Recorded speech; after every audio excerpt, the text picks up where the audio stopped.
Welcome all to this Living Wage Week 2020 webinar, From Invisible Workforce to Key Workers. I'm Linda House-Mannis and I'm chairing the panel today. But I'd like to introduce you to our panelists. We've got an esteemed group with us today. We have Karen Plever from Sodexo. We have Robin Mills from Compass Group. We have Dominic Panaya from Cleanology. We have Guy Stallard from KPMG, and we have Paul Evans from Carlisle Support Services. And I personally am looking forward to hearing all of their sort of stories. I'm going to introduce you to the Mentimeter question, which will appear on the screen. And this is, what does the living wage mean to you? So what I need the attendees to do is to scan the code with your phone or to follow the link, and then answer that question on your phone. What does a living wage mean to you? And while we're waiting for the results, I'll relay the sort of structure of the webinar and how it's going to happen. So we will hear from speakers before we will have a Q&A session. We are recording this webinar, and elements of it may be used later for marketing.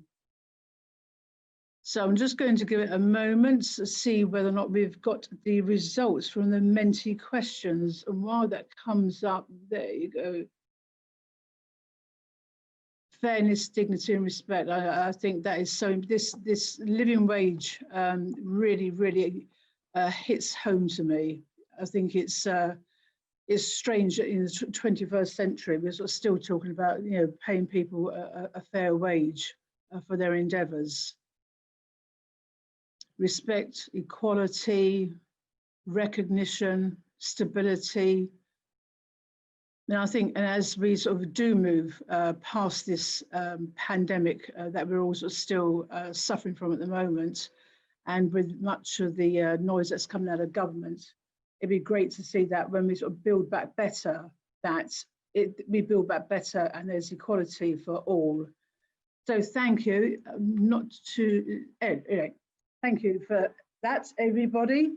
Now we will also, after the panelist session, we will be having a Q&A function. And at the bottom of the screen, you will see the little button there, Q&A. And I invite you all to sort of submit any questions that you may have for any of the panelists in there. Our moderators will be looking at that throughout the session. And we will try and get to as many of your questions as we possibly can during the session.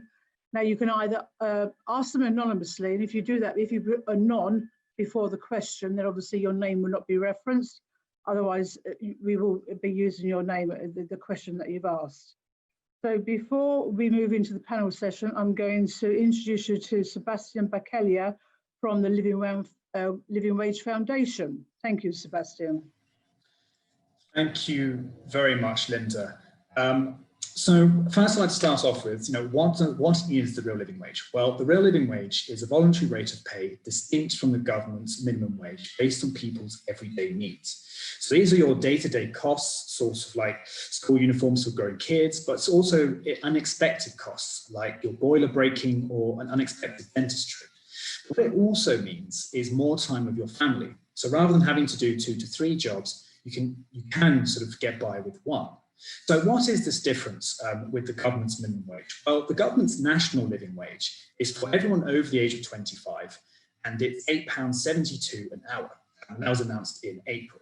Now, let's compare this to the real living wage. Now, it's Living Wage Week, and I'm happy to announce the new living wage rates. So this is for everyone over the age of 18, and it's based on the cost of living, and there are 2 rates. So there's the UK rate, which is £9.50 an hour, and then there's the London rate, which is slightly higher, and for the extra costs of the capital, which is £10.85 an hour. So a bit about the background of the living wage movement. So where did the living wage start? So in 2001, in the East End of London, there was quite a lot of investment going into the area at the time, but that wasn't benefiting those on low wages. So community organisations, religious institutions and schools got together and started the living wage campaign. Now, over the last 20 years, a lot of organisations were putting forward commitments to this. We set up the Living Wage Foundation and 2 accreditations. There's the Living Wage Employer Accreditation and also the Recognised Service Provider Accreditation. Now, jumping forward to 2020, we now have nearly 7,000 living wage employers signed up, affecting over 250,000 workers across the UK. And we've put back over £1 billion into the pockets of low-paid workers. Now, we realise, although times have been tough this last year for workers and businesses, we have nearly accredited 800 organisations since March, further securing the living wage for more workers. So a bit about these two accreditations, which you'll be hearing from different employers in a moment. So first, we have the Living Wage Employer Accreditation. Now, as I mentioned, this is nearly 7,000 UK employers at the moment. And announcing this week, we have Morgan Sindall Construction, Phoenix Group, and Chelsea and Westminster Hospitals Foundation Trust, which are actually the 2,000th living wage employer in London. And they're joining household names like National Express, National Grid, and Aviva. So the process of accrediting as a living wage employer. So there's three parts to this. The first part is that you have to pay all of your directly employed staff the real living wage. The second part is that you have to have a plan in place for all of your third-party staff members who moved on to the living wage within 3 years. And finally, the final part is to communicate your commitment to your staff and also to your partner organisations. Now, this accreditation differs from our recognised service providers, which we'll be hearing about in a moment as well. So we currently have over 150 recognised service providers, and announcing this week, we have Waite Residential, Compass Group, who you'll be hearing from in a little bit, BAM FM, and Vinci Facilities, and they're joining household names like Sodexo, ISS, and Mighty. Now, the process for recognised service providers is slightly different from living wage employer accreditation. So what we do here is we take employees and we put them into two different categories. You have those employees who are tied to client contracts and those who are not. So let's start with those who are not. So let's take, and for instance, these could be your head office staff members, HR, finance, comms, and so on. What you have to do here is guarantee those staff members the real living wage, and any third-party staff members associated with those sort of head office functions over the course of 3 years, they also have to be guaranteed living wage. And so for this side of things, it's just like a living wage employer. Where things differ is for your employees who are tied to client contracts. So for instance, if you're a cleaning company, it might be your cleaning operatives working on a client contract. So what we ask here is, as long as the provider is offering two bids to the client, one guaranteeing at least the real living wage, while the other could be at the market rate, it is then up to the client to decide if the living wage is right for their business. And what we hope is, over the course of a few years, you might start at about 20%, let's say, of living wage contracts. You would aim to get to the 100% mark, where you could potentially become a living wage employer. Now, I do hope this brief overview of the different accreditations has helped, and you'll now be hearing from lots of different speakers about the two different types. So thank you very much. Thank you, Sebastian. Now I'm going to introduce Karen Plever as our first panelist speaker. I'll just introduce Karen for you. Karen is CEO for Global Strategic Accounts at Sodexo and co-chair of the Living Wage Foundation's Recognised Service Provider Leadership Group, otherwise known hereafter as RSPLG. Sodexo has been a recognised provider since 2016, and Karen has been a strong advocate for the living wage movement, having previously written for the foundation about her own personal experiences and why the living wage is crucial for workers. So over to you, Karen. Thank you. That's great. Thank you, Linda. Good afternoon, everybody. Thank you for that introduction. And it is, without question, very, very close to my heart and close to the hearts of those in my family. I'm delighted to be with you today in my role as co-chair of the RSPLG, alongside Paul Evans, the CEO for Carlisle Support Services. I think that never has this group felt more relevant and more connected than we have during the last 8 months. The campaign for a real living wage has had a huge impact on the lives of many of our key workers, and as leaders in our sectors, we understand the difference it makes to be paid a real wage for a real day's work. As Sebastian said, there are now 150 recognised service providers operating up and down the country who collectively operate close to 11,000 living wage contracts. And crucially, every one of these contracts has been offered to the client at the real living wage as well as the market rate.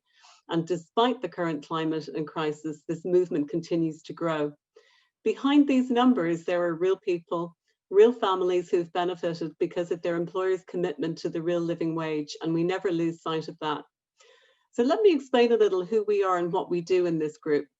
The leadership team brings together senior leaders from a diverse group of companies, all fired by a desire to do the right thing for our employees, to support the movement and continuing education of the market itself, and to create a community focused on moving more and more of our key worker populations in the UK onto the real living wage. We're focused on participation, communication, and collaboration with the Living Wage Foundation and with the many client and occupier organisations who are similarly accredited. We learn from each other. We're shortly launching a platform to connect all of the accredited service providers in a meaningful way, to share best practice, case studies, learnings, market insight as it relates to increasing enrolment and bringing more and more organisations into the team, and more importantly, moving more and more low-paid key workers onto the real living wage.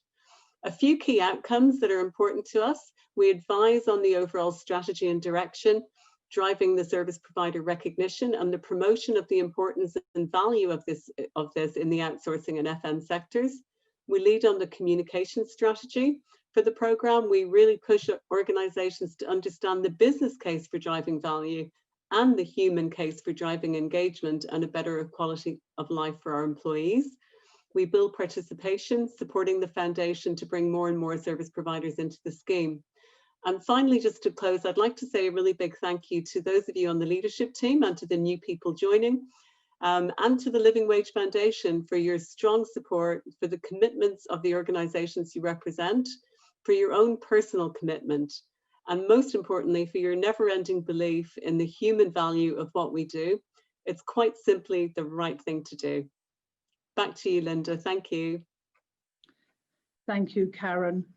We will now hear from members of the Living Wage Network, service providers from catering, security and cleaning, as well as KPMG, for a procurement client-side perspective. I'd like to introduce Robin Mills, who's Managing Director of Compass Group. Compass Group is announcing their accreditation as a recognised service provider. Robin joined Compass as a HR Director for UK and Ireland before becoming Managing Director of the education business in the UK, Chartwells, and then the Group Chief People Officer. Robin stood down as Chief People Officer on the 25th of November 2019 and was appointed Managing Director, UK and Ireland on the same day. Robin's career in human resources includes roles at Scottish and Newcastle Breweries, Diageo PLC, and Morris, which was part of Kingfisher PLC. Robin, can I hand over to you, please? Thanks, Linda, and thanks everybody. Particular thanks to the Living Wage Foundation for helping us along this journey, leading us to our announcement today. So what are we saying? We're joining the scheme as a recognised service provider, which I think means a couple of things, particularly importantly for us. So obviously it means that we pay people directly employed in our offices the real living wage. It also means that, as Sebastian described very well earlier, that we're then putting all our bids in with a real living wage recommendation as well. But I think more importantly than that even, and something that I feel particularly strongly about, is that it enables us to use our influence with our clients and our potential future clients right across the industry in all the different sectors that we work in, to really start to pull more and more employers into this fantastic initiative and this fantastic belief in the right thing to do, which I think was the phrase Karen used, which I think is exactly the right one to use. So I mean, I'm really excited about what we can do in Compass Group, but I'm very excited about what we can do industry-wise to really forward this story. So why are we doing it then? I mean, a couple of questions. Firstly, I think it's the least we can do. Not only is it the right thing to do, but I think it's the very least we can do for our people and for the people in the UK. I think it makes a massive difference. I'll come and talk to that in a moment, to the very human lives, you know, that have been talked about already. So it's not a sort of just an intellectual thing or a numbers thing. I think it is something that really counts. That's why I think it's so important. I think the better question is why now? And this is something that I feel particularly passionate about. You know, particularly the contracting industry and the catering industry. You know, previously was sort of jammed in a very incremental, every penny counted sort of client and contracting arrangement. And I think as we get the opportunity to build back, then it gives us the chance to reset some of the norms of the past. And I think the real living wage is probably the most obvious norm to set. Gives us a chance to, as we put back in offers and we put back in budgets and we put back in contracts, then let's make it a prerequisite that we put the real living wage back into the industry, and we don't just put back what was there before. So I think there's a real moment in time for us to come together to be more assertive on behalf of our people about insisting on real living wage for the future of the industry. So I think why now is a particularly important point to make.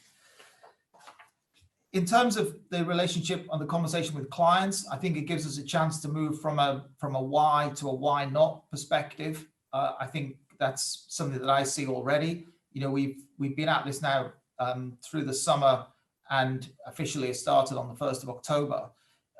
I've already seen 2 client examples who have become accredited and have paid the real living wage as a result of some webinars and conversations that we were able to lead. So I think that is a massive difference. There are many clients who already support the real living wage, but I think we can do more. And of course, the most important thing is the impact that it can have on people. I think Sebastian used a couple of really good examples earlier on. It's maybe the difference between running a car and not running a car and all the freedom that gives you. It's maybe the difference between having 1 job rather than 2 or 1.5. It's maybe the difference between being able to live more socially rather than to live more at home. I mean, in short, it means having a more meaningful and fulfilling life and all the social context and meaning that brings, which I think is what makes this such an important thing to do. I mean, I've found in the conversations that I've had with my own employees here at Compass Group that the financial aspect is obviously vital and super important, particularly at this current time. But it does bring a feeling of status and confidence, I think, to people, that they actually feel a joint level of recognition between their own employer and the client sites that they work on and the clients that they work for. And very often, in our world, that can feel very connected for people. And so as we go through this summer and into the autumn, and who knows what next year brings, valuing people and recognition and confidence is going to be really important to help them move through some of the mental health challenges and some of the other personal challenges that everybody will feel one way or another. So I think it's a particularly vital cog at the moment to really get this right. So I was only going to speak for a couple of minutes. I mean, just in summary, this is I think it's a wonderful scheme, and it's a very high quality organization, and we're very grateful for the support from the Living Wage Foundation. It's an important part of our plan in Compass Group to support a social mobility agenda, and it's something that we will do in partnership with what we do on investing in apprenticeships and training, and really help people build meaningful careers that can support families in our industry. And I'm very excited about joining up with some of my colleagues in the rest of the industry and in our client conversations to really forward this message and to really help make it count. There's never been a more valid, relevant time to do this, and so we're very excited to be able to make the announcement this week.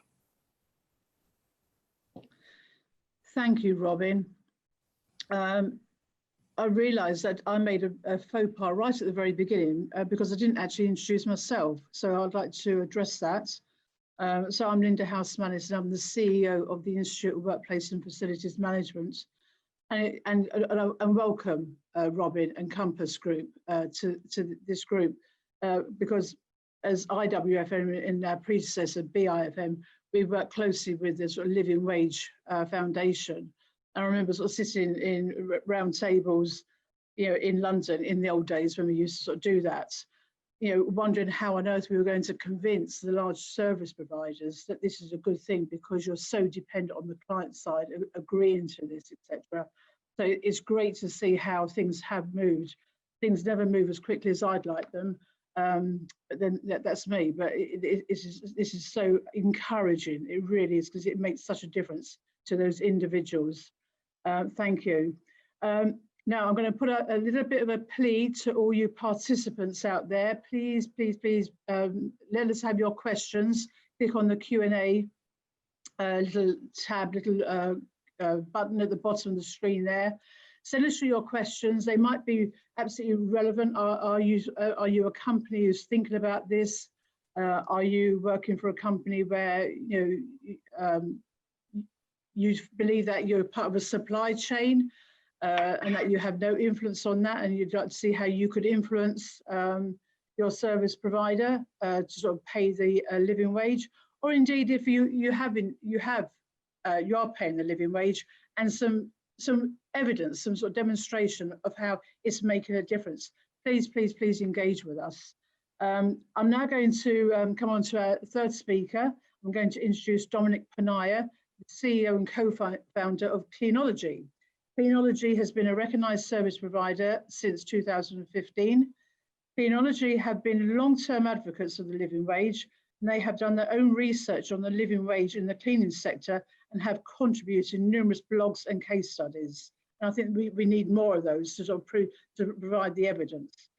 It was set up in 1999, and Dominic has grown the company from 1 employee to around 700 staff today, with a market position of being one of the top 40 cleaning companies in the UK, and that's in an industry which has over 40,000 competitors. So Dominic has previously established and run a number of other businesses. So I'd now like to hand over to Dominic. Thank you. Thank you very much, Linda, for the introduction. And good afternoon, everyone. And first of all, thank you to the Living Wage Foundation for organising this event and indeed inviting me to be part of it. I'm very, very pleased to be here. So I'm Dominic Panaya, CEO and co-founder of Cleanology. We're a commercial cleaning and soft services contractor.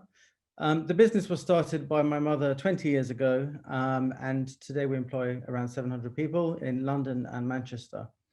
Our clients include blue chip corporate offices, high-end retail, hospitality, theatres, embassies, and royalty. We paid our first cleaning operative the London living wage back in 2008 when it was £7.20 per hour. And this was requested by one of our biggest clients at the time. And prior to that, I'd actually never even heard of the living wage. And I'll always be very grateful to them for introducing me to the living wage movement. As momentum grew over the years, more and more of our clients took an interest in the living wage. And eventually we started putting a living wage option in every tender. So although we've actually been promoting the living wage prior to our accreditation, we formally became a recognised service provider with the foundation 5 years ago. Now around half of our clients pay the real living wage, which doesn't sound a lot, but considering we've gone from nothing up to that, it's something I'm very pleased with and something that we're working on all the time to increase. And that hasn't happened by accident. It's taken many conversations and meetings persuading people.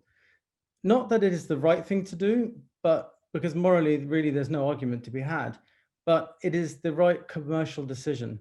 And it's the commercial aspect that many people need persuading on. So if I'm spending 25% more on my cleaning bill, what am I going to get for that? And that is a question that I'm asked a lot. Well, I'll give you a few examples. Our staff will say that they're much more motivated to do a good job. In fact, I know that they're over the moon to be getting the real living wage. And when people are happy, they also enjoy going the extra mile and doing that bit extra. Staff retention is over 95% when paying the real living wage, compared to around 60% for minimum wage jobs. And this means the client gets a better, more consistent service. Now, from a client perspective, our own independently conducted research shows that a staggering 93% of people care about cleaners' pay. And 45% wouldn't even want to work for a company that didn't pay its cleaners the real living wage. So, that's a view that comes from the staff who work in the offices and businesses that we clean. So paying the real living wage not only affects the cleaning standards, but it also potentially affects the talent a business can attract. People want to work for companies who do the right thing. And lastly, in our experience, many companies want to pay the real living wage, but are constrained by budget.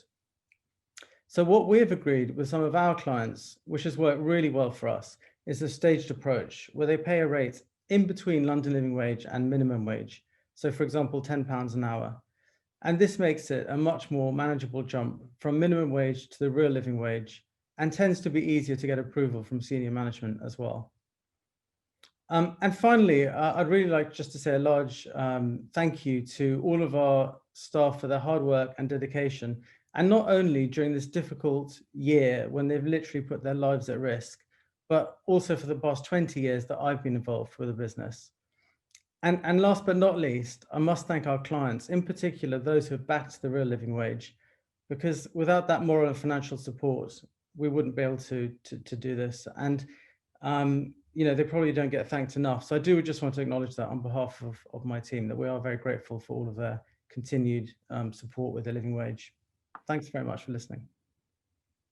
Thank you, Dominic. We're now going to see a short video, I believe, and this is from Sylvia, who's a cleaner working for Cleanology, who's on a living wage contract. Let's hear from Sylvia.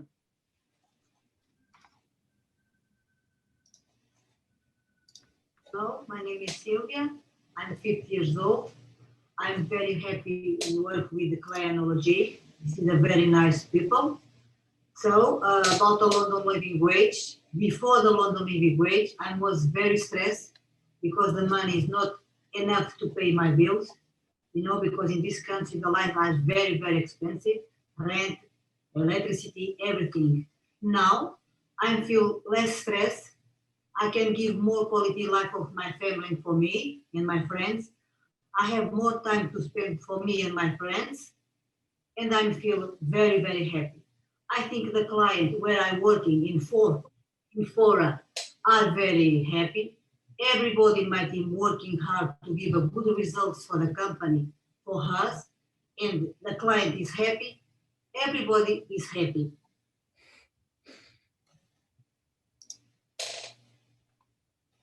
Lovely, good to hear from sort of Sylvia. I think it reinforces the messages that came through when we sort of did the Menti sort of poll at the beginning of the session. My next speaker is Guy Stallard, Head of Performance and Operations, KBS, and Head of Facilities at KPMG. Guy has been part of the living wage movement before the foundation was actually sort of set up. Guy is a chartered accountant who has worked for KPMG since 1987.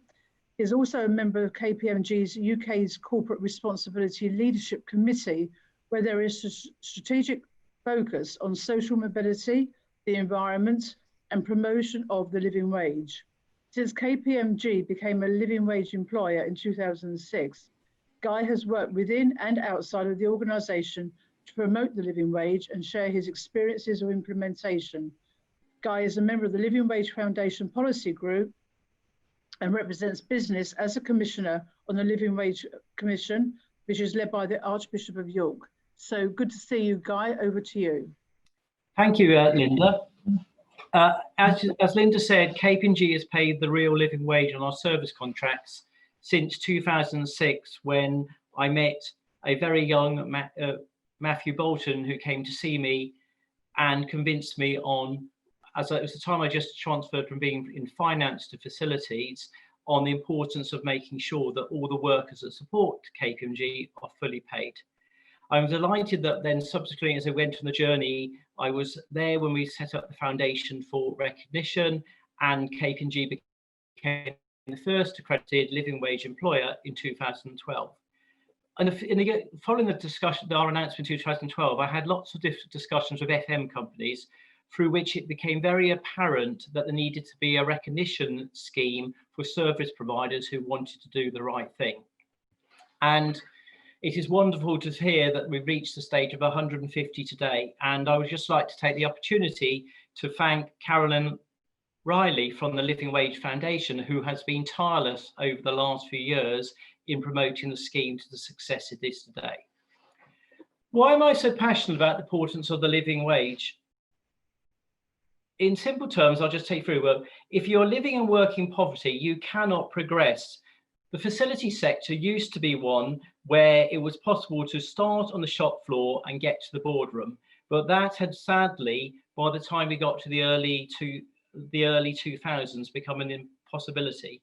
What has been apparent through the introduction and move to the real living wage is that it's begun to be possible again, because often the higher wage that someone receives makes it possible for them to train, study and gain qualifications. So from an industry-wide facility sector, it gets back to the industry being a professional industry in which people can progress based on the talent and how far they want to go.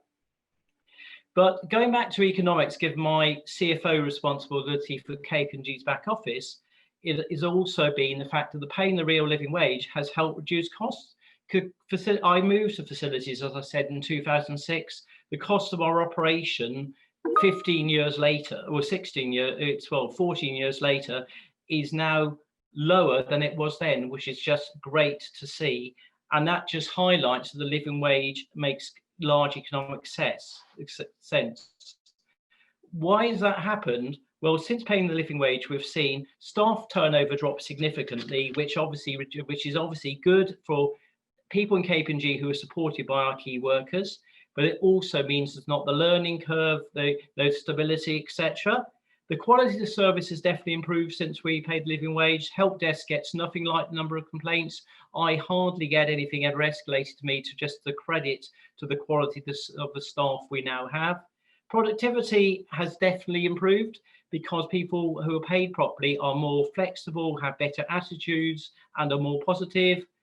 And the other thing, which is, often service provider staff are the front end of an organization, and we get, it's not KPMG staff, but external clients coming to visit who are so positive about the security guards, the cleanliness of our building, and the quality of reception service that they receive at the front door. But the success we have had has only been achieved because I've been able to partner with forward-thinking FM contractors, and that comes back to the service provider recognition scheme, which highlights the organisations who themselves are positive about paying the living wage and who readily identify the structural and service opportunities that can be used to have a flexible contract to make paying the living wage, the real living wage, commercially sensible. So I would like to take the opportunity to thank my current incumbents, Restaurants Associates, which is obviously part of Robin's Compass Group, ISS, Swiss Post, Iron Mountain, CBRE, Crown Workspace, for being so supportive for our great living wage journey, as well as recognising OCS and Interserve, who have also supported at various stages over the last 15 years. Having supportive FM organisations makes that change from being a minimum wage provider to a living wage organisation much, much helpful. The other thing I thought I'd just like to take a couple of minutes just to reflect on is the last 8 months, which have been for all of us so challenging because of lockdown. Key workers in the FM industry have been so key over that period. And I think we need to reflect on the opportunity this provides to get the pay to the real living wage, which most of us on this call will think is what everyone deserves. Cleaning has gone from the invisible industry, in my view, to the visible industry over a very short period. People want to see cleaners, they value what they do, etc. And actually the change for the cleaning industry over the time when I sat on the Equality and Human Rights Commission on invisibility and non-recognition, the cleaning industry will now be seen as so positive going forward. Security guards being absolutely key to protecting our buildings during lockdown, etc. And going one stage further at KPMG, we had to use them to do additional tasks like flushing toilets to make sure we didn't have water contamination, etc. Mailroom staff have been supportive in getting post to people at home for scanning or by sending PPE to them. Catering being absolutely key for those when organisations where staff need to be in and keeping them fed, and engineering in keeping buildings operational. In the early days of March lockdown, KPMG was asked to help set up the Nightingale and XLMR in Excel. The Army and the NHS came to our buildings to get everything underway before they actually got into the Excel and started erecting walls and getting beds and oxygenation set up. All I would like to reflect is the Restaurants Associates and ISS in particular were both absolutely key in those first couple of weeks. ISS cleaning behind everyone as they came around the building, and Restaurants Associate staff working very long hours to make sure people could get breakfast, lunch, dinner, and the last meal of the day. And again, protecting what was absolutely vital for the economy. So finally, I'd just like to say, it's amazing that there are 7,000 living wage organisations. When I was having discussions with Rees Moore back in 2011, I think we most probably thought we would be lucky if we could get to 500. 7,000 is an amazing achievement, as is 150 living wage service providers. And now back to you, Linda. Thank you, Guy. And absolutely a huge applaud for sort of Caroline at Living Wage, who has worked tirelessly to sort of bring the foundation to where it is today, and still much work to do. I'd now like to introduce Paul Evans, who's the CEO of the Carlisle Support Services and is co-chair of the Recognised Service Provider Leadership Group. Paul was made co-chair of the group in 2020 and has brought lots of energy with him. Carlisle Support Services has become one of the Living Wage Foundation's and Recognised Service Provider Initiative's biggest advocates, speaking at numerous events and helping to grow the network. Having started out in an operational management role for then the market leader Reliance Security Services, over the next decade, Paul worked seamlessly in a number of operational and commercial positions for some of the largest organisations in facilities management, such as Mighty, Chubb and Rentokil. Paul, over to you. Thanks very much, Linda. I'd like to obviously reiterate a lot of what's been said in terms of well done to the Living Wage Foundation for getting this event as part of Living Wage Week. I think the number of attendees is a sterling effort, so well done to Sebastian and the team for getting this off the ground. The UK, I'll give you my perspective from the UK security industry. I know we've heard about cleaning and other industries, but the UK security industry is a 4.4 billion makeup of organisations that provide over 420,000 security officers across the UK. Interestingly, obviously, during the crisis, at the outset of the crisis, that security officers were not actually classed as a key worker, but due to some severe lobbying very quickly, it was quite apparent that security officers were going to play an absolute key role in the pandemic, and they have done so to a sterling sort of effect. Disappointingly, staff assaults have gone up 31% on security officers in this time, whether that be verbal or physical. I think that further supports the role that these absolutely amazing people are doing in terms of protecting people as they move around when there are less commuters or less people actually visiting buildings and keeping us all safe. I think as we enter next year, the view is that the unemployment will peak at 9%. However, the actual view of security is that businesses are saying that they'll actually spend more on security officers next year. So 20% believe that they will spend more on security, whether that be in terms of protection or whether it be as officers in terms of providing physical presence. My role as co-chair to Karen in terms of on the leadership group for the RSPs. I've been involved with that group, not as chair, but originally back in 2017. And for me, it's about, I've seen some questions come in today around obviously in terms of some of the fundamentals of what we want to sort of in terms of bring to that group. For me, it's about raising standards, it's about raising the membership, but it's also challenging the membership for me. Providing just 2 quotes, I know that is a fundamental part of being an RSP. For me, we have to also obviously understand, well, what can we do a little bit more to that? And Sebastian's been a supporter of making sure as we bring that leadership group upwards of over 150 organisations, that we actually ask those companies to make a clear promise and also put some auditing in to make sure that we're all comfortable that those partners have signed up for the right duration and they've signed up to actually achieve something. So that's my real passion in terms of to support that leadership group to actually in terms of bring forward meaningful outcomes rather than just signing up to the group and putting a nice badge on marketing materials or in terms of support other activities within their business. Carlisle got involved around the time when I joined. So we joined the RSPs in 2016. At that point, we were a £30 million business with around 1,600 frontline employees. We're now an £80 million business with around 4,000 frontline employees.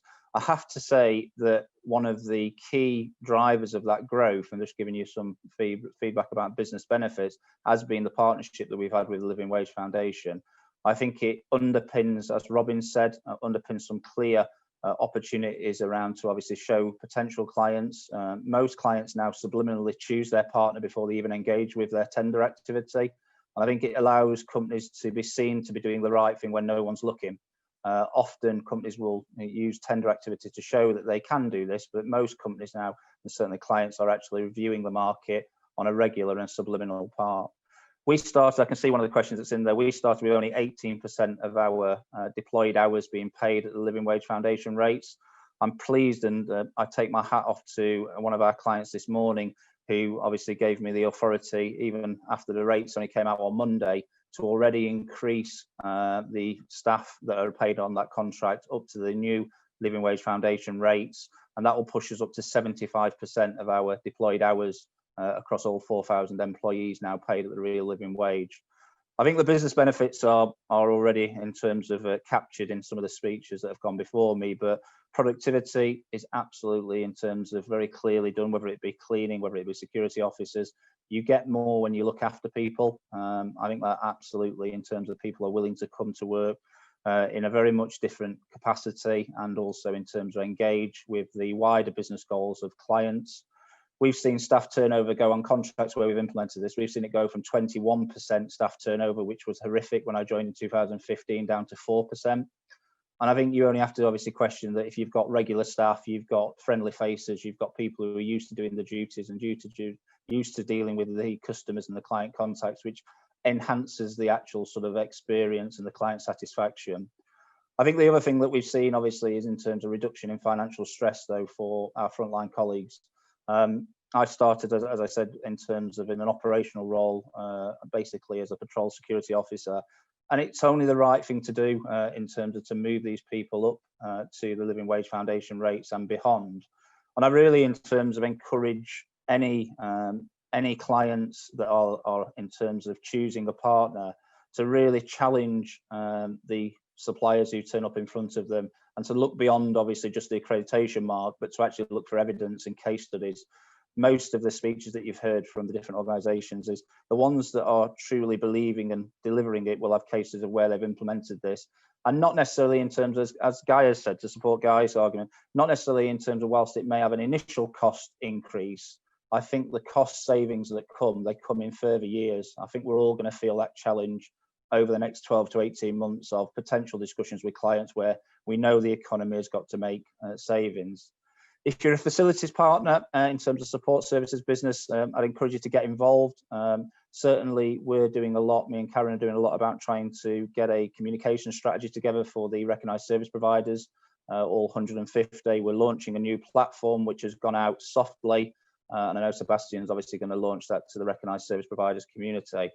But again, in terms of we've all in that community got our own stories to tell of where it's worked well, where we've also had challenges. I think one of the other real business benefits that's helped me is the fact that there are 7,000 actual organisations that are now living wage employers, and not losing sight that all of those employers should be paying their supply chain the real living wage. I've had many discussions that normally wouldn't have happened at tactical level, but at strategic level, when you actually join up the dots, actually saying to them, are you aware you're supposed to be paying your security officers or your cleaning operatives the real living wage because you're a living wage employer? It's really allowed me to convert a lot of clients into that 75% of deployed hours being paid. Again, just really in terms of that, hopefully gives you a summary of what we've done and how we've approached it. I'd like to say thank you to Linda for hosting the webinar. I can see a lot of questions have started to come in, so if I hand back to you, Linda. Lovely, thank you so much, Paul. And thank you for the questions that are coming through, and we're going to hopefully get to as many of those as possible.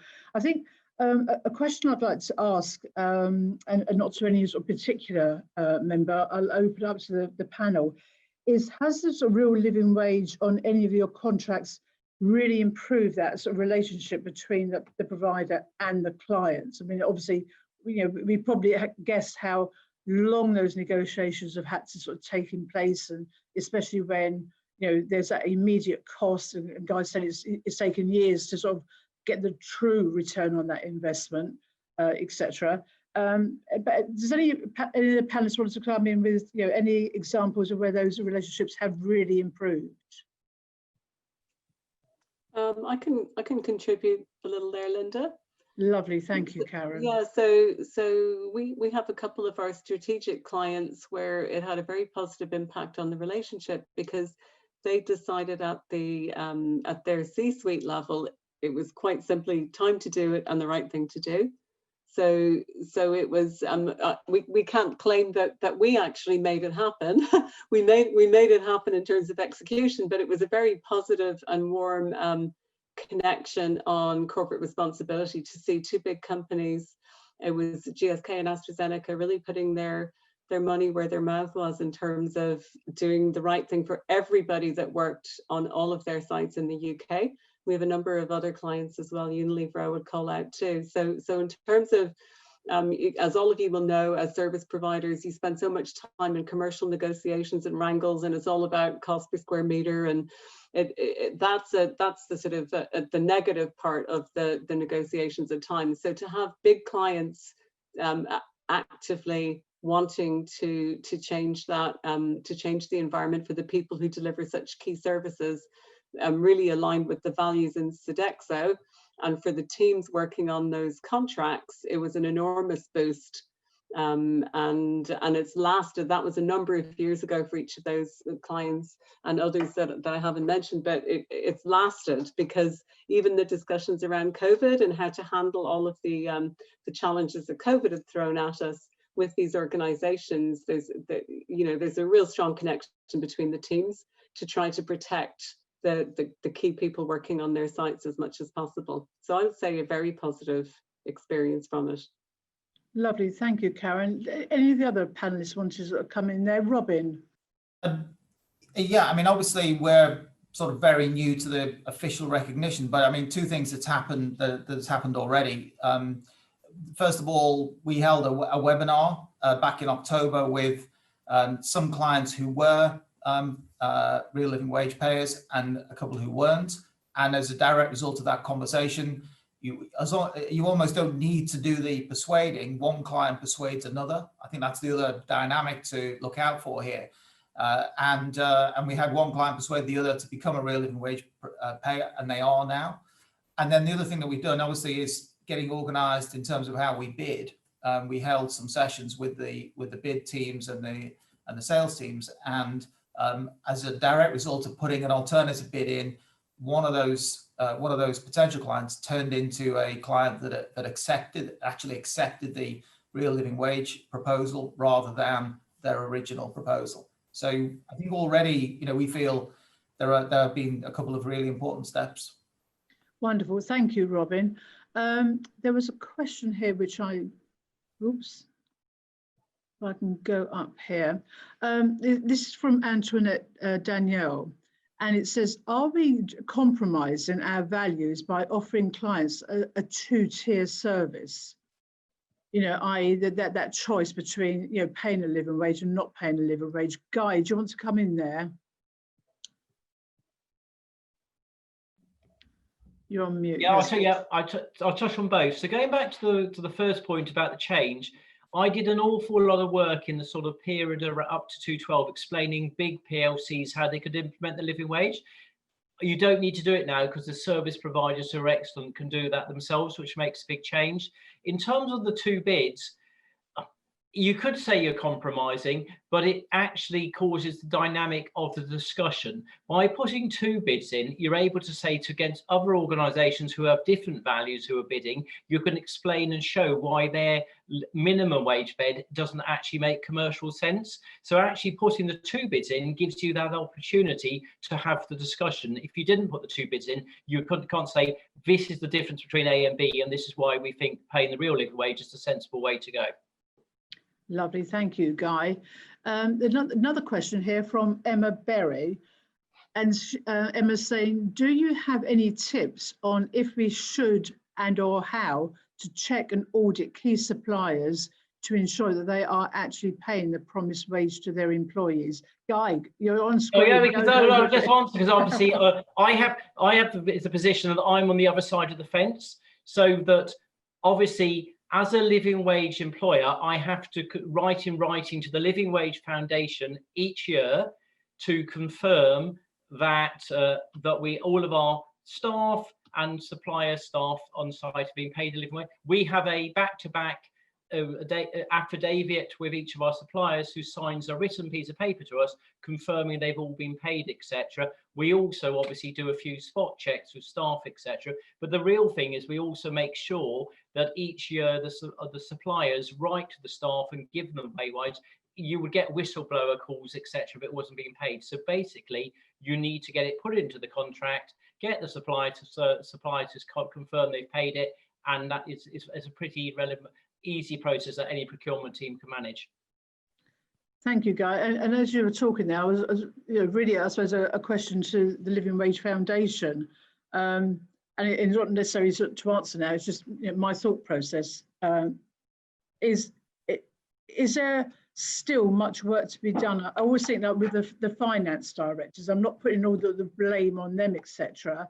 But because when we're talking about return on investment, and I know we're sort of still, developing those case studies, because at the end of the day, this is always about, money, etc. And whether or not there's work to be done, whether or not here we've got a recognised service provider leadership group, or whether you've got like a FD leadership group, particularly for the PLCs, those finance directors, so they themselves recognise the real true benefits of this. Anyway, that was just me just popping thoughts into my own head.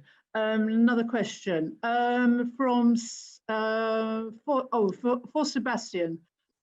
Dominic from Cleanology mentioned a staged approach for moving clients to the real living wage. How long can and should that take? Thank you. I think, having spoken to a number of organisations throughout the few years, recognised service providers, and a number of them have looked at this approach where you're speaking to a client who maybe isn't interested in the living wage at all in the first instance. But then with, building that relationship, you put forward that sort of middle rate in that first instance, moving towards the living wage perhaps after 2 years or 6 months or however long it might be from your contract. And so I don't know if there's a particular amount of time that should last. I think obviously as fast as you can get onto the living wage as possible would be brilliant. But we do understand that sometimes if there isn't, if there's budget constraints, or perhaps it's just not quite signed off yet at that sort of top level, that extra year in between can really help. Okay, thanks. Dominic, did you want to come in there? Yeah, thank you, Linda. It was really just to add to that it was something I mentioned, and we do that quite a lot. And coming back to the question before, in terms of offering a minimum wage bid and a London living wage bid, or an UK living wage bid, I would rather wait a year and get that client onto the living wage than not having them on it at all. And if it took a year of somewhere in between and then they moved over, for me that's a great result, because I think otherwise you can sit and talk about it for many months and years and it doesn't happen. So once you've got that commitment, our experience is very much the client will go all the way, and it's really managing their budgets and their financial years, and that's why we offer it. Thank you, Dominic. Robin. Linda, I mean, just in support of Dominic, I think the reason why I think some of these step processes are important is to stop it becoming about a binary on-off, yes or no kind of issue, which can make it very difficult then to get away, particularly if you think about the life of a contract. It's often something that you can do if you build it in steps over the life of a contract, but it may be very difficult to do either right at the start or a particular given point. But if you just widen the lens a little bit on time, then it does often enable you to get there. And if I can contribute as well, Linda, I think there's another population too that gets impacted. So when you move a group of employees onto the real living wage, then obviously you've got the differential for team leaders and supervisors, etc. So what we've had to do in a number of instances is actually stage the move for those individuals so that we still maintain a differential and really recognize them for that additional responsibility, etc. And that has been a phased approach depending on the size of the contract. And quite often that's something that we've invested in ourselves because it's part of the role that we could play. So it's challenging, you know, and depending on the scale of the business, sometimes you can start to look at some very large numbers, and that's when the CFOs and the balance comes into doing the right thing over time. Thank you, Karen. It's interesting, isn't it? So, you know, these things invariably always have to be iterative. They have to be those little nudge moments, etc., to get that monumental sort of shift, because it's like the old tanker, you know, that monumental shift. Invariably, you can't just do it in one big hit because there's so many stakeholders here. And therefore, sometimes you just have to work with the smaller groups and make a change, and work with another group and make a change, etc. Linda, yes, Guy, yes, I was about to say is one way of saying the going over years is once you get someone to agree that they don't just pay the minimum wage, it's then a matter of a values discussion on what the right pitch is. So the first win is to get the organisation away from they can only ever pay the most minimum amount they could ever get away with. Thank you, Guy. And actually, that's a nice little segue into my next question. And this is coming from sort of Simon Durbin. And it's something that, you know, I've had many sort of discussions with over the years. And it says, does providing both a living wage quote for business and a minimum wage quote, does it go far enough? And when are we ever going to get to a stage where in actual fact it is like the living wage rather than having these two, you know, the minimum wage, and then you've got this Guy, over to you. Yeah, but and then Dominic. If bidding for KPMG, you know, bidding at KPMG, you can only bid on a real living wage basis because it's just in the tender. It says you will pay the real living wage. So organisations who are accredited will only ask for real living wage bids. We're talking about organisations who aren't accredited. Yeah, Dominic. I do know of companies that will only bid on living wage. For me, the problem with that is that as a commercial business, we're turning away business, but also the people who are not paying the living wage, I would rather have that conversation with them and persuade them that it's the right thing to do, not only morally, but that it makes commercial sense for them as well. So if I give them a minimum wage bid, we win it on that or somewhere above, we then have that relationship and we can then persuade them that it's the right thing to do and move them over. So I wouldn't want to be in a position where we only bid living wage. Although having said that, in many cases we now do, either because the client insists on it or because we're a living wage service provider that they have come to us because we believe as a business is the right thing to do, or because we feel that contract merits it for one reason or another. So it's not that every contract is minimum wage or London living wage. Quite a lot of them are somewhere in between or heading towards London living wage. But yeah, I just think it's important to have those conversations and explain to people rather than just saying, sorry, it's London living wage or nothing, because then you never get the chance to have the conversation. So for me, it's about that dialogue. Yeah, I mean, I suppose I was thinking, wouldn't it be just great if, in actual fact, there wasn't even like the minimum wage, because the minimum wage was actually the living wage, and whether or not we can ever sort of convince governments. Well, yeah, sorry, Linda, that's a whole other story. Oh, it is. It's time for another webinar. Yeah, no, thank you. Did anybody else want to come in on that before I go to another question? Linda, it's Paul. Hello, Paul. It's interesting, but I agree entirely with what Dominic said. I think the biggest thing about the living wage is having discussions at the right levels. I think you've already talked about finance director groups. I think, unfortunately, if discussions happen at tender at procurement level, the horse has already bolted because the commoditised approach will then take over. I think we as leaders, and I encourage Dominic, Robin, and I've mentioned it in the leadership group, is if we could have all of the CEOs representing the recognised service providers, it would be amazing, because I think really we all have those discussions at CEO to CEO level with our clients. And really, realistically, it's that early discussion, to Dominic's point, is, I mean, I can see a couple of my sales and business development guys are on this webinar, and they will hate me to say this, but we've had so many battles internally where I tell them we're only going to bid at the real living wage now. And similar to Dominic's point, is they look at me and go, oh, but that means this business is going to go away. But in reality, if I'm going to get that discussion going, I need to have that discussion on every level, which is why Robin, when he said he had his bid team in, I think absolutely communicating the message as many times as you can and pushing it through at all levels and led by the CEOs is absolutely the way forward. So it's really pleasing to see Dominic and Robin's comments and Karen's comments in terms of, I think we as leaders have got to take that on and take that forward and drive that challenge forward.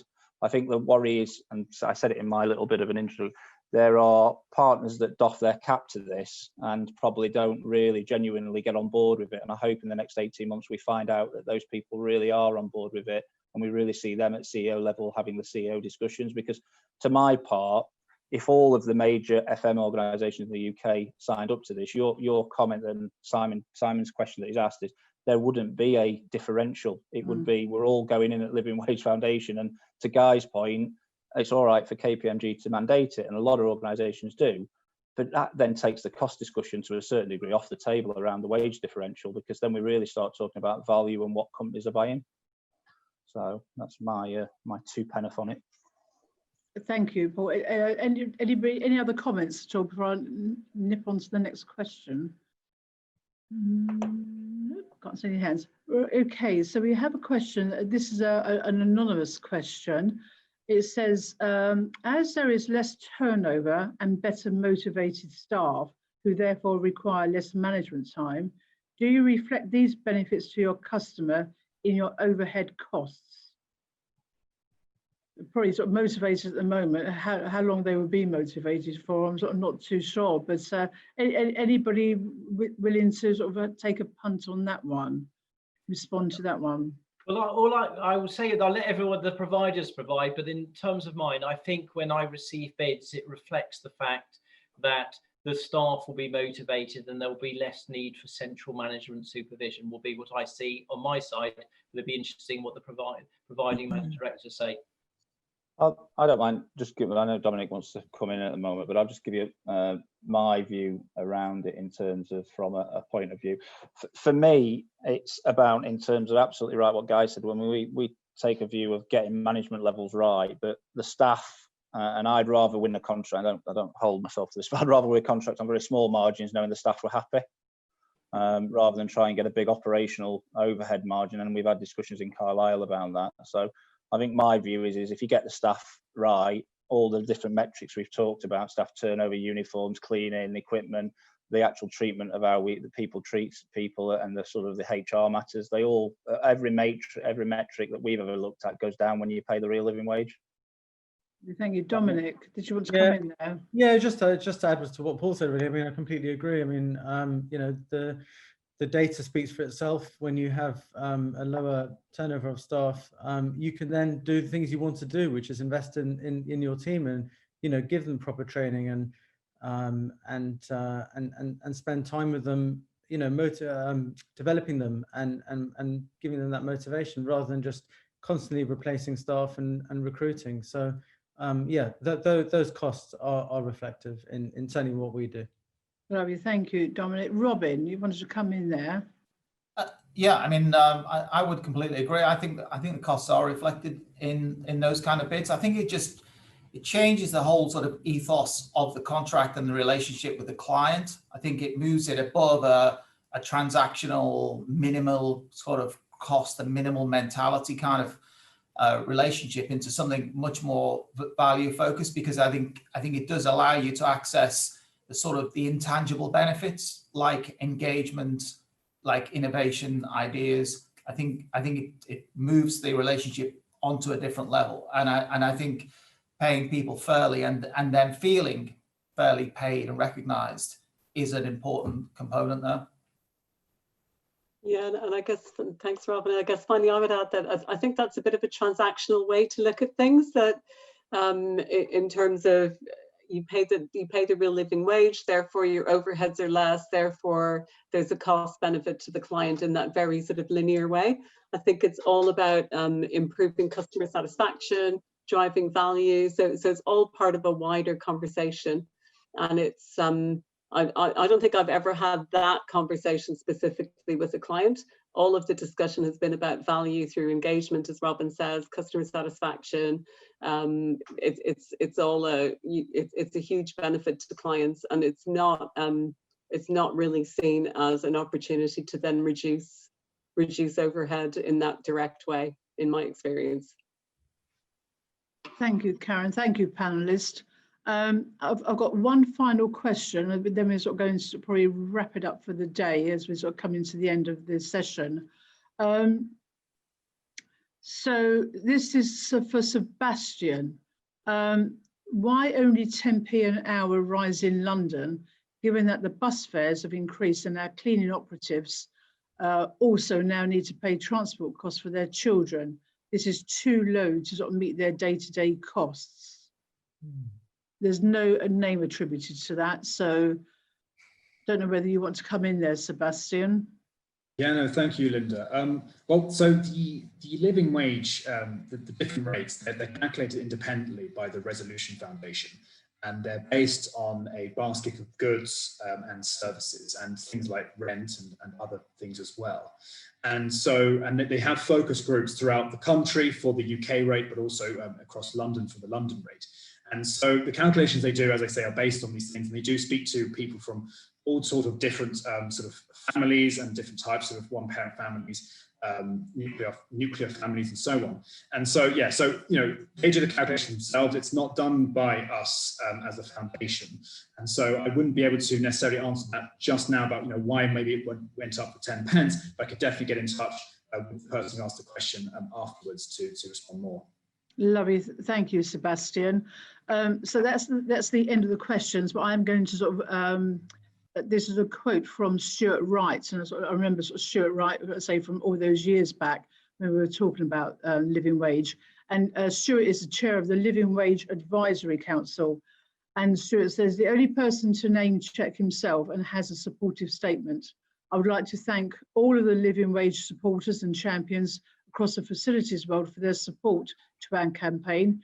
We should be very proud to be paying a wage on which people can live at this difficult time. And now it's time to get everybody else on board. So it's a good rousing speech there from sort of Stuart.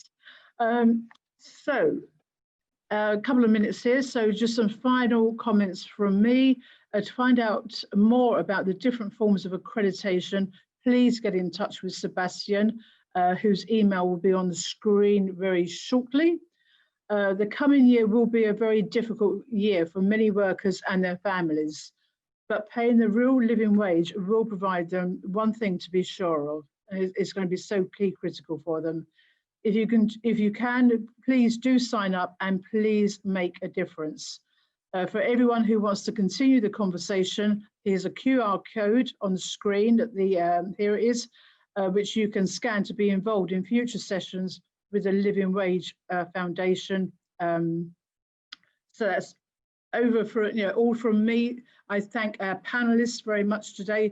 I thank the Living Wage for giving us the opportunity to address so many, and hopefully in a year's time, we'll have more people who have signed up and more people paying the living wage once we are post-COVID. Thank you all very much indeed.